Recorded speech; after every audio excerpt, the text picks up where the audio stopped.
Growing up, I kind of thought that I'd serve a mission.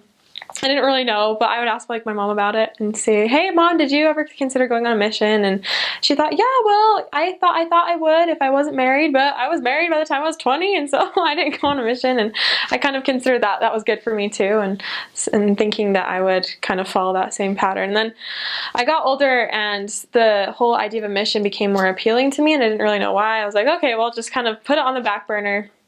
I got my patriarchal blessing, and then at that point I knew I needed to go. And I didn't really understand how it was going to work because of the whole 21 thing. And so when the mission age change came out, it just made a lot more sense to me because it was a spot in my life that I could go on a mission really easily. And I just felt really, really at peace at the end of the day. Like the Spirit came over me a lot when I heard about it, first of all. And by the end of the day, I was just thinking, yeah, I'm probably going to serve a mission. Let's do this. So I did it. It took me a minute to get my papers turned in. It took me probably like 2 or 3 months, kind of long. I don't know why. I was just slow. I was going to school, but I started them really early. Anyways, whatever. But by the time I actually turned my papers in, and my call came within a week. I remember I was just getting out of my marketing exam, and I had a bunch of notifications on my phone from my mom, and I saw the text from her saying, it's here, and I saw the picture of it. And so I took a power trip down to Ogden, and I opened my mission call. So I really am not gonna lie, I wanted to serve a foreign speaking mission, like Spanish foreign, like that's kind of what I wanted.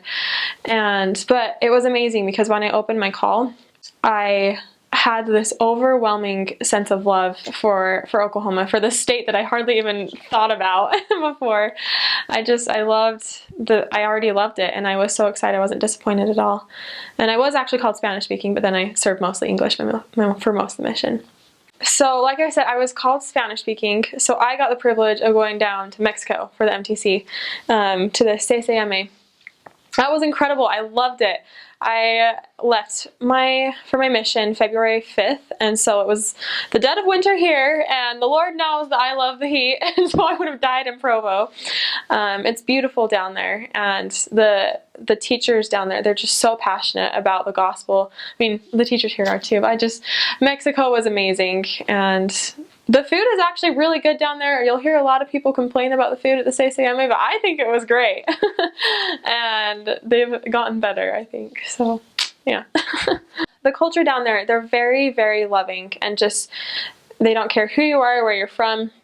They just adore you, and they are very passionate about the things that matter most to them. And as LDS people, we're passionate about the gospel, and so I saw a lot of that in the lives of the teachers and the people that ran the CCMA down there.